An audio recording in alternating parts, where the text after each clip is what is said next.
అప్పన్న స్వామి చందనోత్సవాల్లో అపశృతి, గోడ కూలి 8 మంది మృతి.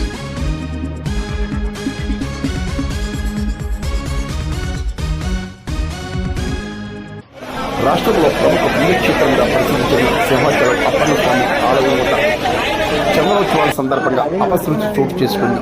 ఒక గోడ కూలి 8 మంది మృతి చెందారు. ప్రమాద ఘటనపై రాష్ట్ర ముఖ్యమంత్రి చంద్రబాబు, ఉప ముఖ్యమంత్రి పవన్ కళ్యాణ్ తీవ్ర దిగ్భ్రాంతిని వ్యక్తం చేశారు. ప్రధాని మోడీ కూడా ప్రమాద ఘటనపై తీవ్రంగా స్పందించారు. మృతుల కుటుంబాలకు తక్షణమే సహాయాన్ని అందించాలని చంద్రబాబు ఆదేశించారు.